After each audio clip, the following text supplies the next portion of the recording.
बॉलीवुड के angry young man Amitabh Bachchan ने अपने पूरे कैरियर में जितनी भी फिल्में की हैं उन सब में शहंशाह सबसे अलग है। शहंशाह सिर्फ एक फिल्म नहीं, शहंशाह एक आवाज़ है, जुल्म के खिलाफ जंग की, झूठ के खिलाफ सच की, बुराई के खिलाफ अच्छाई की। शहंशाह को डायरेक्ट किया था डायरेक्टर टिन्नू आनंद ने। टिन्नू आनंद ने ही शहंशाह की कहानी भी लिखी थी। जब टिन्नू शहंशाह की कहानी लिख रहे थे तो उनके दिमाग में शहंशाह के किरदार के तौर पर अमिताभ बच्चन का ही चेहरा था। अमिताभ बच्चन को टिन्नू आनंद ने कुली फिल्म के सेट पर शहंशाह की कहानी सुनाई थी 1983 में। अमिताभ को कहानी बहुत अच्छी लगी। अमिताभ ने फिल्म के लिए हाँ कर दी। अमिताभ को साइन करने के बाद टिन्नू आनंद ने मीनाक्षी शेषाद्री को अमिताभ के अपोजिट लीड एक्ट्रेस के तौर पर साइन किया। मेन विलेन जेके के तौर पर अमरीश पुरी को साइन किया और फिर सपोर्टिंग रोल्स के लिए कादर खान, प्राण, प्रेम चोपड़ा, अरुणा ईरानी जैसे एक्टर्स को साइन किया। सब कुछ रेडी था, स्क्रिप्ट रेडी थी, कास्ट रेडी थी, लेकिन शूटिंग शुरू होने के 3 दिन पहले अमिताभ बच्चन ने टिन्नू आनंद को फोन किया और फोन पर उन्हें कहा कि उन्हें माइस्थेनिया ग्रेविस हो गया है। अब आप कहेंगे ये माइस्थेनिया ग्रेविस क्या होता है? माइस्थेनिया ग्रेविस एक बीमारी है जिसमें शरीर के खून में एसिटाइल कोलिन रेप्टर नाम के तत्व की कमी हो जाती है, जिस तत्व की कमी से सर से लेकर पैर तक शरीर की सारी मांसपेशियां बहुत ही ढीली पड़ जाती हैं, एकदम सुस्त हो जाती हैं, कमजोर हो जाती हैं। मांसपेशियों के कमजोर हो जाने की वजह से रोगी कमजोर हो जाता है। इसी वजह से जिसे भी माइस्थेनिया ग्रेविस हो जाता है वो फिर कोई भी फिजिकल वर्क करने के लायक ही नहीं रह जाता। उसे ज्यादा से ज्यादा टाइम बेड पर रेस्ट करना होता है। कभी कभी ये बीमारी खून में एसिटाइल कोलिन रेप्टर की कमी की वजह से नहीं, छाती में थाइमस ग्लैंड के बढ़ जाने की वजह से भी हो जाती है। तो डॉक्टर्स ने अमिताभ से कहा कि अब आपको माइस्थेनिया ग्रेविस हो गया है, इसलिए अब आप फिल्मों में काम नहीं कर पाएंगे, आपको ज्यादा से ज्यादा आराम की जरूरत है। अमिताभ ने टिन्नू से फोन पर कहा कि उन्हें माइस्थेनिया ग्रेविस हो गया है, इसलिए वो शहंशाह में काम नहीं कर पाएंगे। शायद अब वो किसी फिल्म में काम नहीं कर पाएंगे, कभी काम नहीं कर पाएंगे। इसीलिए टिन्नू शहंशाह के तौर पर किसी और को ले ली। टिन्नू के पांव तले तो जमीन निकल गई। ऐसा तो उन्होंने सोचा ही नहीं था। उन्होंने तो शहंशाह की कहानी ही अमिताभ बच्चन को सोचकर लिखी थी। अमिताभ बच्चन के लिए उन्होंने शहंशाह का कॉस्ट्यूम भी बनवा लिया था। अमिताभ बच्चन ने मना कर दिया। टिन्नू सोचने में लग गए कि अब इंडस्ट्री में ऐसा कौन है जो अमिताभ के अलावा शहंशाह के किरदार निभा सकता है, किसका चेहरा है इंडस्ट्री में जो अमिताभ के अलावा शहंशाह के किरदार के तौर पर फिट बैठेगा। टिन्नू इसी उधेड़बुन में लगे हुए थे।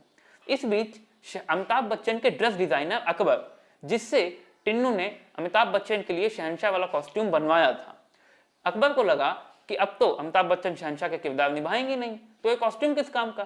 तो अकबर ने उस कॉस्ट्यूम को एक साउथ इंडियन प्रोड्यूसर को दे दिया जो जितेंद्र के साथ आग और शोला नाम की फिल्म बना रही थी। जब टिन्नू ने जितेंद्र को शहंशाह वाला कॉस्ट्यूम पहने देखा तो उनकी आंखें बड़ी बड़ी हो गई। जितेंद्र उस कॉस्ट्यूम में इतने अच्छे लग रहे थे कि वहीं पर टिन्नू को आइडिया आया क्यों ना जितेंद्र को ही शहंशाह के किरदार के तौर पर साइन कर लूं। उन्होंने जितेंद्र को शहंशाह का ऑफर दिया, लेकिन जितेंद्र ने मना कर दिया। अब आप कहेंगे क्यों मना कर दिया? भाई इतनी अच्छी फिल्म थी, इतनी अच्छी कहानी थी, इतना अच्छा रोल था, कर लेते। दरअसल जितेंद्र का कहना था कि वो उस किरदार को करने में, उस कहानी में कंफर्ट नहीं हो पाते जिस कहानी को किसी और को ध्यान में रखकर लिखा गया हो।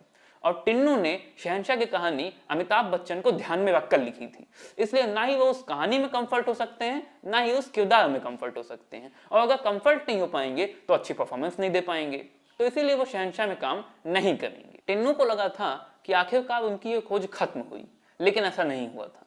उनकी खोज अब भी जारी थी। जितेंद्र ने शहंशाह के किरदार करने से मना कर दिया था। टिन्नू के दिमाग में हमेशा बस यही सवाल चलता रहता कि आखिर वो शहंशाह के किरदार के तौर पर किसको ले, लेकिन उन्हें इस सवाल का जवाब मिल नहीं रहा था। धीरे धीरे 1 साल गुजर गया, लेकिन टिन्नू को अब तक उनका शहंशाह नहीं मिला था। उनकी शहंशाह खोज अब तक खत्म नहीं हुई थी। अब तो टिन्नू के दिमाग में यह आने लगा था क्यों ना इस प्रोजेक्ट को बंद कर दिया जाए, लेकिन ये टिन्नू का ड्रीम प्रोजेक्ट था। इसे टिन्नू बंद नहीं करना चाहते थे, लेकिन क्या करें, उन्हें शहंशाह के तौर पर कोई मिल ही नहीं रहा था। एक दिन अमिताभ बच्चन ने टिन्नू को फोन किया और उन्हें एक दावत पर बुलाया। टिन्नू उनके घर दावत पर गए। जब टिन्नू उनके घर दावत पर गए थे तब तो उदास मन से गए थे, लेकिन जब बाहर निकले तो उछल रहे थे, क्योंकि खाने की मेज पर अमिताभ ने टिन्नू से कहा कि अब वो माइस्थीनिया ग्रेविस से काफी हद तक उबर चुके हैं और वो शहंशाह में काम करना चाहते हैं। इसीलिए वो टिन्नू से रिक्वेस्ट करते हैं कि वो शहंशाह के किरदार के तौर पर अमिताभ को ही साइन करें। टिन्नू के तो मन की मुराद पूरी हो गई। वो तो चाहते ही थे कि अमिताभ बच्चन ही इस किरदार को निभाएं। अब अमिताभ बच्चन वापस लौट आए थे।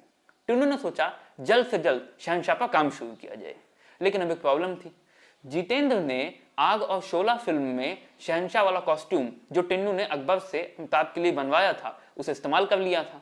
अब अगर अमिताभ शहंशाह फिल्म में वही कॉस्ट्यूम फिर से इस्तेमाल करेंगे तो फिर लगेगा कि अमिताभ ने जितेंद्र की कॉपी की है, जो कि सही नहीं होगा।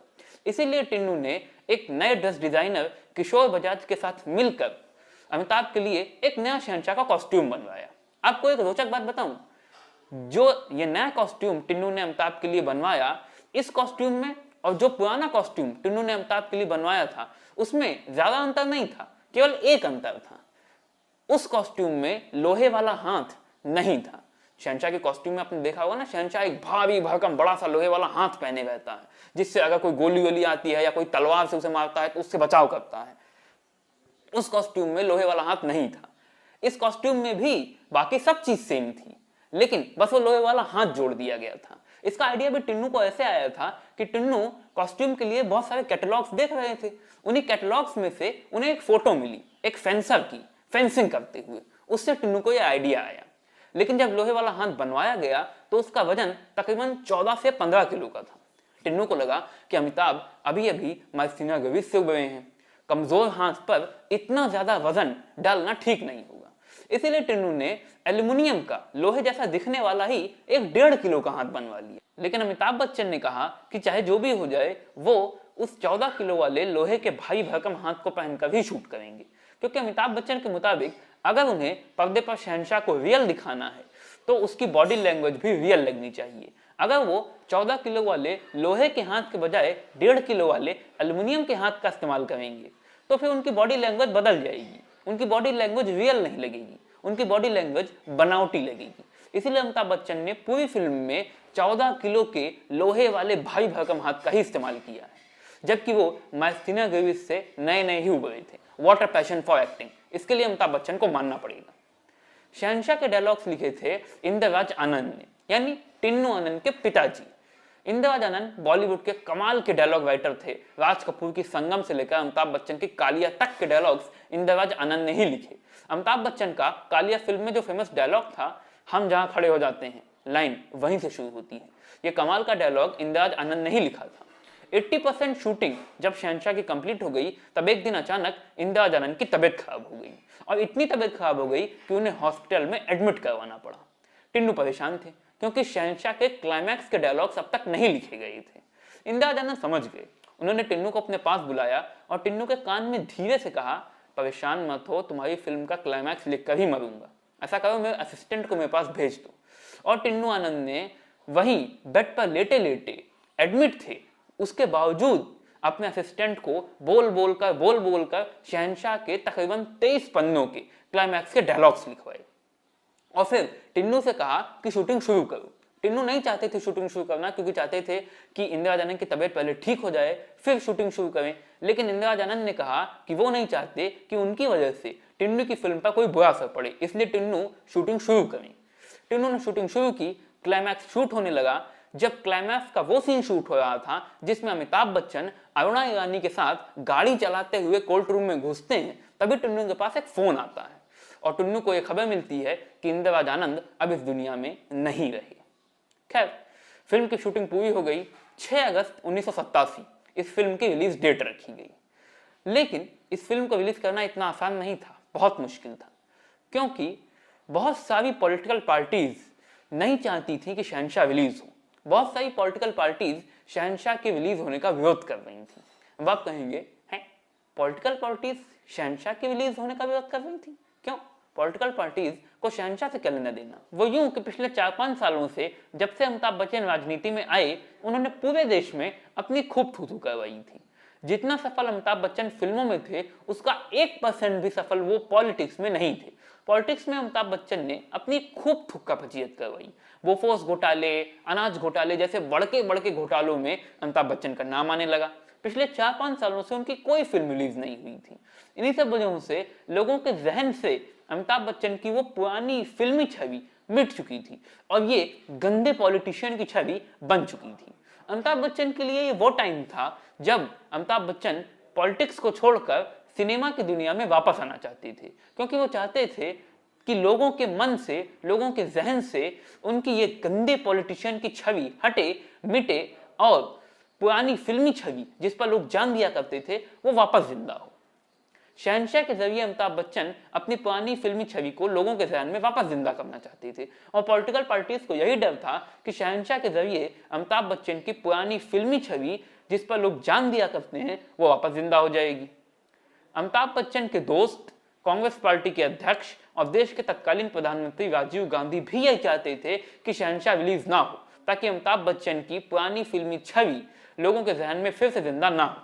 अब आप कहेंगे राजीव गांधी ऐसा क्यों चाहते थे? राजीव गांधी क्यों चाहते थे कि अमिताभ बच्चन की पुरानी फिल्मी छवि लोगों के जहन में वापस जिंदा ना हो? उसका एक रीजन, दरअसल राजीव गांधी अमिताभ बच्चन से बहुत नाराज थे। अमिताभ बच्चन जब पॉलिटिक्स में नए नए आए तो वो कांग्रेस पार्टी की तरफ से इलाहाबाद सीट, यूपी या इलाहाबाद सीट से सांसद बन गए। जब अमिताभ बच्चन की पॉलिटिक्स में खूब थू-थू होने लगी, थुक्का फजीयत होने लगी, घोटालों में उनके नाम आने लगे, तब अमिताभ बच्चन ने पॉलिटिक्स छोड़कर सिनेमा की दुनिया में वापस आने की सोची। इसके लिए वो सोच रहे थे कि सांसद पद से इस्तीफा दे दें, पॉलिटिक्स छोड़ दें, सिनेमा की दुनिया में वापस आ जाएं। राजीव गांधी ने उसने मना किया कि अभी कम से कम इस वक्त सांसद पद से इस्तीफा मत दो, पॉलिटिक्स मत छोड़ो, कांग्रेस को मत छोड़ो, क्योंकि अगर तुमने ऐसा किया तो वीपी सिंह की ताकत बहुत बढ़ जाएगी और कांग्रेस वीपी सिंह के सामने कमजोर हो जाएगी, इससे कांग्रेस की मुसीबतें बढ़ेंगी, इसलिए अभी फिलहाल इस्तीफा मत दो। लेकिन अमिताभ ने उनकी एक न सुनी और इस्तीफा दे दिया। नतीजा, वीपी सिंह राजीव गांधी के सामने बहुत बड़े ताकतवर जायंट किलर बनकर उभर चुके थे और कांग्रेस की मुश्किलें बढ़ चुकी थी। कांग्रेस वीपी सिंह के सामने बैकफुट पे थी, कभी भी कांग्रेस की सरकार जा सकती थी। इसी वजह से राजीव गांधी अमिताभ बच्चन से एकदम खुन्नस खाए हुए थे, बहुत गुस्साए थे, बहुत नाराज थे। वो चाहते थे कि जिस उद्देश्य से, जिस एम के लिए अमिताभ बच्चन ने पॉलिटिक्स छोड़ी है, कांग्रेस छोड़ी है, कांग्रेस का इतना नुकसान किया है, वो एम ना पूरा हो, वो उद्देश्य ना पूरा हो। इसीलिए राजीव गांधी भी चाहते थे कि शहंशाह रिलीज ना हो। इसीलिए जब यह अनाउंस किया गया कि शहंशाह 6 अगस्त 1987 को रिलीज होगी, तो कई पार्टियों के समर्थक शहंशाह की रिलीज के विरोध में विरोध प्रदर्शन करने लगे। इतने भारी भरकम विरोध प्रदर्शन को देखते हुए रिलीज डेट 6 अगस्त से टालकर 27 नवंबर कर दी गई। 27 नवंबर 1987।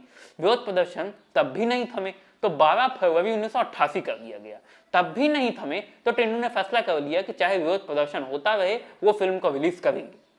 फिल्म रिलीज होने के कुछ दिन पहले देश के बड़े बड़े नामी गिरामी सिनेमाघरों के मालिकों को एक लेटर मिला जिसमें लिखा था कि अगर आपके सिनेमाघर में शहंशाह रिलीज हुई तो अच्छा नहीं होगा। इसे किसने गंभीरता से नहीं लिया। फिल्म रिलीज होने के एक दिन पहले यानी 11 फरवरी को फिर से एक लेटर मिला जिसमें लिखा था आपने हमारी चेतावनी को गंभीरता से नहीं लिया, इसका अंजाम भुगतना होगा। लेकिन फिर भी शहंशाह रिलीज हुई, हिट हुई, खूब हिट हुई, सुपर डुपर हिट हुई। टिन्नू आनंद का सपना पूरा हुआ और अमिताभ बच्चन ने शहंशाह के जरिए लोगों के जहन में, लोगों के दिलों में अपनी पुरानी फिल्मी छवि को फिर से जिंदा कर लिया। लोगों के जहन में, लोगों के दिलों में फिर से वही पुराने अमिताभ बच्चन बस चुके थे जिस पर वो जान दिया करते थे। और ये सब सिर्फ शहंशाह की वजह से।